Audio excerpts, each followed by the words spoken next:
Good morning, folks. I jumped out of bed this morning and rushed into the shower and brushed my teeth and combed my hair, got my hair washed and combed and everything so I can come out here and give you a quick update this morning. It's about not even 7 o'clock yet, and it's uh, it's right now. The only thing we can talk about here is the power cuts. I'm sure you've heard about this, and the power will probably cut off during this video. Uh, my the Every day now we're scheduling our lives completely around the power cuts. We're up to 14-hour days now without power. Well, big deal, Don. Everybody's got generators. Well, yeah. Well, guess what? The generators require fuel, and people are like the building that you see right here. This building right here, they don't run their generator at all. And the reason behind it is we've been told that it's broken down and it's like 40 grand to replace it. And the HOA doesn't have the money to replace it. And there's also a lot of rumors going around where, there are buildings here like Buzios over in near the Barbasquille area. They they're not running their generators because the people that are the HOA, the residents, the owners of the units don't want to pay the extra money for the fuel. Our building has a generator that runs gives us partial power to our apartments. In my apartments, the only thing that gets powered up is my refrigerator and my coffee pot. There's we have a special assessment being levied here, $25 per person. I think there's about 35 units in this building. I think it's so we're all going to pitch in to pay for fuel. The generators we have in these buildings they were not put in to run, all day every day, and so when all the generators in the neighborhood are running, the air is just full of diesel smoke, and you have to pretty well just get out, go somewhere. And now even the mall here, the Mall del Pacífico, yesterday and the day before, don't know about today going forward, but they cut their hours down from 11 a.m. to 5 p.m.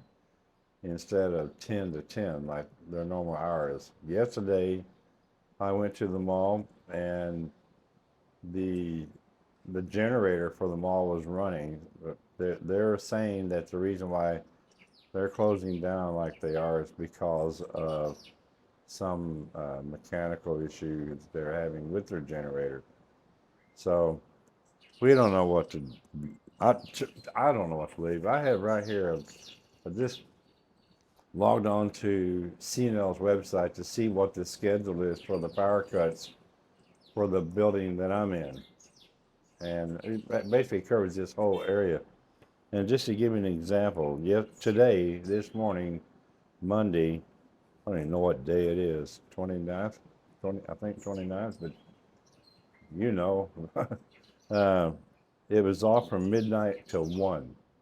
So they turned it off for 1 hour. And then it's supposed to go off here in a few minutes at 7 a.m. and it'll be off until 11 a.m. And then it goes off from 2 p.m. to 7 p.m. So I'm going to have a 3-hour window during the day to do any kind of meaningful work. And then like tomorrow, for Tuesday, it's midnight to 2 a.m., so we get 2 hours. Then it's going to be 6 a.m. to 11 a.m. instead of 7 to 11. And then it's going to be 2 to 7 p.m. Same thing for Wednesday. And then Thursday, it'll be midnight to 3 a.m. and then 2 p.m. to 5 p.m. and then 8 p.m. to 12 a.m. It's the schedules are all over the place. Then Friday, it'll be 7 a.m. to 11 a.m., 2 to 5 p.m., and then 8 p.m. to 12 a.m. Won't be off during the night, of course, when we're all sleeping. And then Saturday is 7 a.m. to 11, 2 to 5 p.m., 8 p.m. to 12 a.m., and then Sunday is 7 to 11 a.m., 2 to 5 p.m., 8 p.m. to 12 a.m. And the problem with these schedules that they publish on their website is that they are almost never on time. They're not accurate at all. So, for example, this past few days, the power here was supposed to be off from 8 a.m. to noon. It didn't go off until like 8:30 to noon. No, it's supposed to be 8 to 1, but it's been going 8 to noon. And then they were supposed to be off from 4 p.m.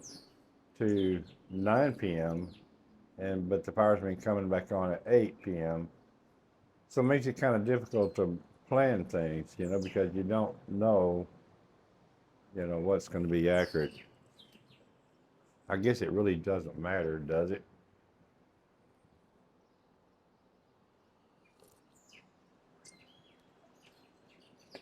I have to plan to get up and use the microwave to warm up my day-old coffee.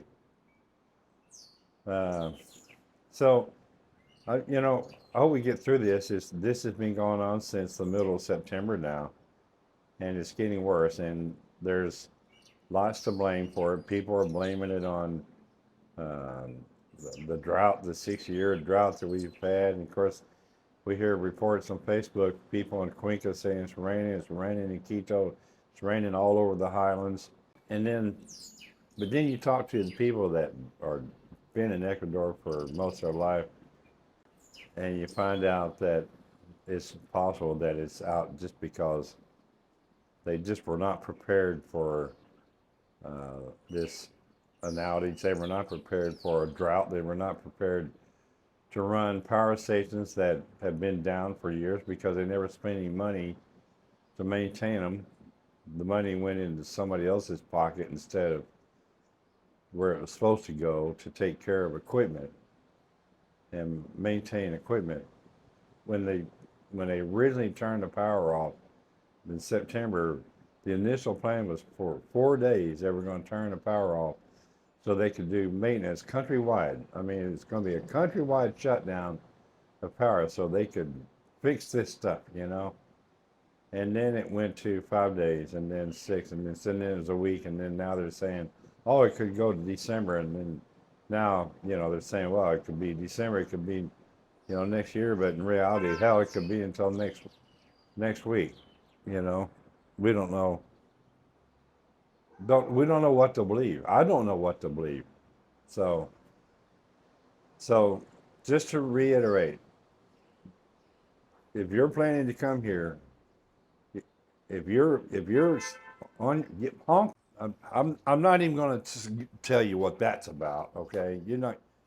It's just some more craziness. All right. I lost track of where I was at. I got distracted by the guy honking his freaking horn. So if you're still planning to come here, you need to be prepared for there not being any power. If you're going to be in a building with a generator, then you need to hope that everybody's pulling their money together to pay for fuel because it's costing a lot of money to run these generators. These generators were intended to be run, for an hour or 2 hours, when they have the occasional power outage, which is a regular event in Ecuador. There's lots of power outages. There's just not a lot of planned and scheduled outages like we're going through right now and have been since middle of September. If you're going to come here as a digital nomad and you need power to use your computer to go online, I would say forget it. Don't come here right now. Go to Peru or Colombia or, Brazil, wherever. Don't come to Ecuador. because you're just going to frustrate yourself. You're going to go scrambling through the mall looking for a seat at the food court to work on your laptop, and you're going to find out that it's not going to be that easy. So, and if you're coming here to visit, have fun, especially here in Manta. You're going to be you're going to run out of things to do real quick. So I'm not trying to be so negative. I don't want to be negative Nelly, but I'm just telling you the truth of what you can expect. We don't know what to believe when it comes to how soon this is. On one hand, we're waiting for rain. On the other hand, we're waiting on maintenance problems to get resolved.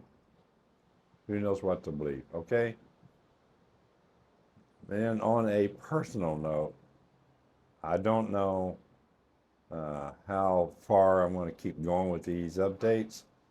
The 29th of September, I woke up at 4:35 in the morning with a high-pitched buzzing in my hearing. And of course, after seeing 2 ENTs and doing numerous research online, I've discovered that now I have tinnitus, tomato, and it makes me miserable. And some days it's worse than others. Some days it's not even noticeable. Boy, lately it's just been driving me nuts. And I've gotten all kinds of solutions from people. All the experts. I've discovered that all the wackos on YouTube. They say, do this to your ear and thump on the back of your head and take this vitamin and that vitamin and don't take cold showers and nothing works. Nothing works. The only thing that really, if you really want to say if anything works, if anything works that helps making me tolerable, is to put on some, using what is called sound therapy. And that's running the YouTube videos of 10-hour-long videos of the forest sounds, the sounds of the forest, the crickets in the background. The sounds that I have in my hearing is like the katydids. It's like I'm in a field of katydids or under a tree that's full of katydids. So anyway, that's what's going on with me. I don't have anything else to report. So again, if you're planning to come here, that's your choice. You're going to, I personally would just, if you can hold off and wait, if you can hold off, I would take it a week at a time and just, watch tune into the Facebook pages, the Manta Expats and Amigos group page, Ecuador Expats discussion, Ecuador emergency. All these are Facebook groups that you can tune into. There's Facebook groups in Cuenca. Just information is key. Information is everything. Don't believe everything that you see on Facebook, okay, or here on Facebook. You can believe me because I'm not predicting anything. I'm just telling you what it's like and what's going on now, and that's it. Nothing more, okay? Have a great day. Keep your fingers crossed. Pray for us, I guess. Pray for me for this problem. I hope some days I don't even want to live. So that's about it. Okay? See you on the next one. Ciao, ciao.